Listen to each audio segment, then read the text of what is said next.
Hello, welcome to Online Data Analysis and Data Analysis Lab. My name is Dr. Brian Castellani and I will be your professor for this course. This is a fully online course. There will be no classroom meetings, so everything we do will take place in WebCT. What I want to do is give you a quick overview of the course, but everything that I'll be talking about is in the syllabus or in that introductory first week folder. The course is organized to be as simple as possible in terms of the material being presented to you. Each week you will find a folder for that week, week 1 through week 15. You will go in that week's folder and you will find all the assignments that you have for the course, including a to-do list. My recommendation, based on students in the past, is you print that to-do list, and as you complete each thing you just check it off. And that way you are making sure that everything you were supposed to do for that week you were supposed to do. Now, the course is a 3-hour lecture component and a 1-hour lab component. So for each week there will be some reading for the course out of the statistics book that is required for the course. And it's very important that you buy that book. I went with an older edition to keep it cheap. I also recommend finding another statistics book. You may see differences in the formulas, but nonetheless it's good to read from a couple different perspectives. So you'll have your readings for each week in that to-do list, and then you'll have your assignment. There'll usually be some lecture assignment and a lab assignment. All of these are posted to the appropriate place, and that's always listed. So that's pretty much how the course works. You have a week's folder. You go in and get the to-do list, do the things you're supposed to do, and then move on. The exams in the course will be 3, and they are again in the course outline listed. Each of those exams takes place online and takes place on a Friday. You'll have all day Friday to take the exam. Usually I give about an hour to 2 hours to take the exam, but you can take it at any time in the day. You just simply log in, take your exam, and so forth. Again, when these things come, we'll explain them in greater detail. Several things to note as we move through the course. The course is is loaded pretty heavy up front.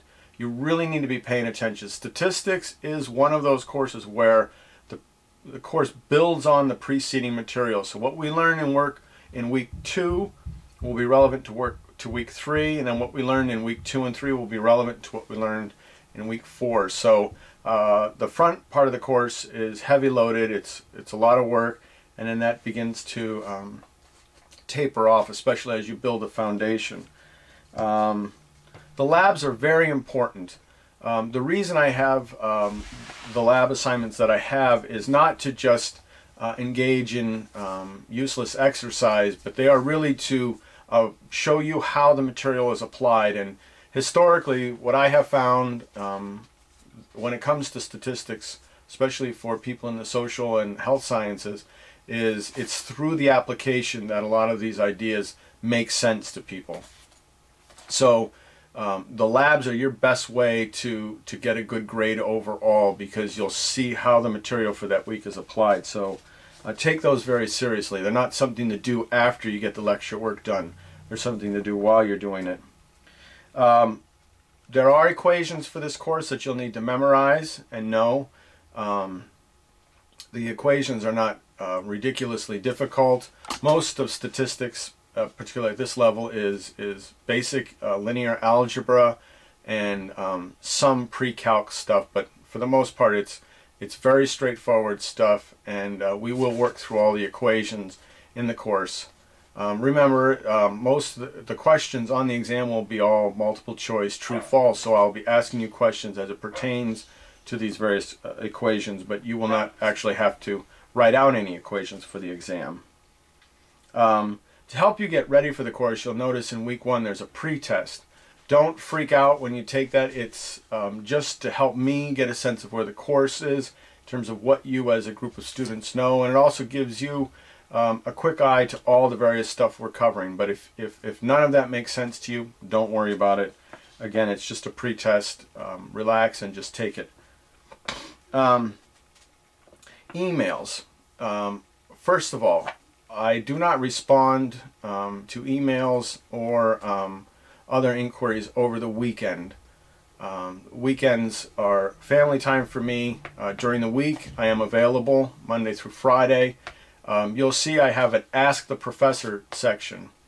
When it comes to emails, start with, unless it's something specific to you, your grade, some issue you're going to be out of town for a week, or something pertaining to your particular experience in the course, post all things on Ask the Professor. And here's the reason why. If you're struggling with something, 9 times out of 10, there is a whole host of other students struggling with it. Post it out there. It works wonderful. Students in the past have said one of the best things we do in the course. This way I see an Ask the Professor question. When I respond to you, I get everybody else gets the benefit from that response. So that's a great way to communicate. So again, unless it's something specific to you, don't email me.